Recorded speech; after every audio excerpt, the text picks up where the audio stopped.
But with the fetuses, it is murder. And I would like to read, the penal code. I like to read it. Penal code section 187. You guys have heard that 187. Murder is the unlawful killing of a human being or a fetus. This is not me being a conspiracy theorist. It's not AJ. We're not being salacious. California Penal Code section 187. Murder is the unlawful killing of a human being or a fetus with malice aforethought, meaning aforethought. You contemplate it and you plan it and you do it. People don't want to understand. And this is a big debate that actually AJ and I, if I may be so bold, have been having with others in this movement, is it's murder. So we're going to call it murder. And if you want to carve out explanations or attempt to justify murder as defined by the penal code, not as defined by me or Facts, Law, Truth, Justice or AJ or the White Rose Resistance, that's the penal code. So get on board with this. This is the truth. And then you can try and justify and I'll, just to read, then they make exceptions to murdering a fetus and abortion if it's with involving, and then they have all these references to the health and safety code. And those are describing abortion. If it's a physician assisted, like physician assisted suicide, or it's a physician assisted murder of a baby, then it's acceptable. It's an exception to murder. It's not an exemption, which is a nuance I won't get into. It is a murder. That's not me. That's what the penal code says. But then they've done these loopholes to not require the legal system to press charges against you for murdering your fetus with planning and preparation or malice aforethought. Then they accept it so that they don't have to prosecute you.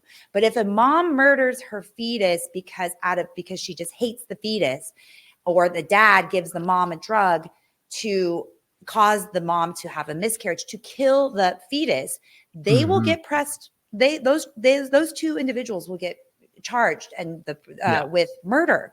But if a mom does it because she wants an abortion and she goes to a medical provider and she calls it an abortion, then it's okay and you can't press charges. So people need to understand, this is not like we're not inventing this. Even the law recognizes it. It just allows for these exceptions. They've created exceptions or loopholes so that where you can murder your fetus, but you won't get charged with murder. Yeah, exactly. Yeah, there's actually several states that have statutes like this. Arizona is one of them. That it's actually illegal to kill an unborn child with malice aforethought. But there's other laws that have been put in place that make exceptions for a certain class of human beings if their mother wants to willfully take their life. And so, like me putting a little baby on a ventilator. A mom comes to me, she goes into premature labor, and I put their 21 or 22 week, 24 week fetus baby, whatever euphemism or however you want to call it, on a ventilator. And we put millions of dollars into them and save their life. That baby is valuable because she said it is. Right. But if she wanted now in California at 38 weeks to go and pay, the DuPont clinic or some other late-term abortion facility to go and dismember their child, that's precisely what would have happened. So this woman, two different circumstances, this baby, two different circumstances. One is value because we say it is, and the other one is, so it's not any qualifying factor that makes it more human. It's not any factor that this baby can't even live outside of the womb. This is happening, right? And people say it's a small number of late-term abortions that take place, but it's 1 million abortions a year, 1 or 2%. Do the math. 10 to 20,000 late-term abortions and that's that we know of, right? Well, so exactly. There's no federal reporting laws on abortion, by the way. So we actually really don't even know how many abortions are taking place. I was going to say that. And I actually just read in prepping that it's 1 in 5 children are aborted. That's huge. 1 in 5 children is is massive. And like you said, but we don't even know what the real number is. You said something really interesting, and I don't know if it was intentional or if it was like a slip, but you said, I'll put the 23-week fetus on a ventilator. And I think that that is so telling, because if that baby was in this womb, it's a fetus.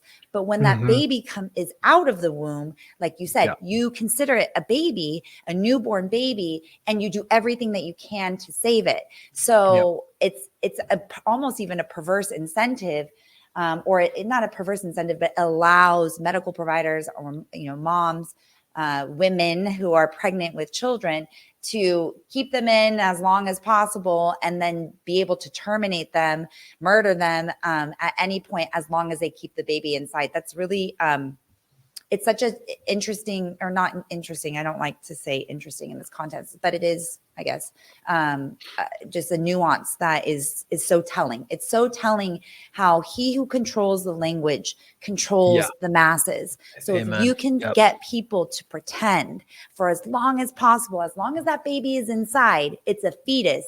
And a fetus is not a person, it's not a human being. Let's just go back to human being, like that basic, because we talk about, I'm a human and civil rights law firm, an advocacy group. We're talking about human rights, basic human rights. If you can get people to lie to themselves, again, that Jews are not human, that the disabled individuals are not human, that these fetuses are not human and they can be murdered, then people are like, okay, they're not human. And that is so important. That is so important. And that's why this issue is so important. Yeah. So we're seeing that with the GOP right now. I mean, it's with every, and it's highlighted with the whole IVF thing. It's highlighted with Trump and his political maneuvering to try to stay in office, to try to get reelected, is he's, putting his finger up to where the wind's blowing and seeing, how he can get the most votes and stay elected.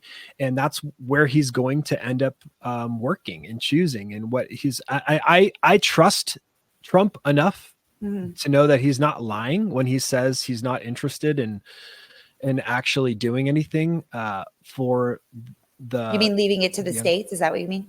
Yeah. Well, not only like a that, federal. but like, I mean, so it's just problematic, right? Because look, I didn't like a 15-week ban. I thought that was horrendous. And I think he was actually good for stepping away from that, because it's going to get everybody to hate him. Like, I look at that as a pro-lifer and I'm like, dude, that's freaking weak, man. You can feel, a baby can feel pain at 12 weeks. That's like scientifically proven. How did they prove that? Just they watched the brain activity. There's a study that came out that debunked a lot of the previous knowledge on that. It's called Reconsidering Fetal Pain, and they used to think that you needed like a neural cortex, I think is what it is, in order to have pain sensation. But they basically debunked that and saying that we know by a week 12 that a baby can feel pain. And so, that's pretty early. And and really in Europe, you can't, there's some exceptions, but in general, you can't get an abortion past 12 weeks in all of Europe. And America has some of the most extreme abortion laws in the entire world.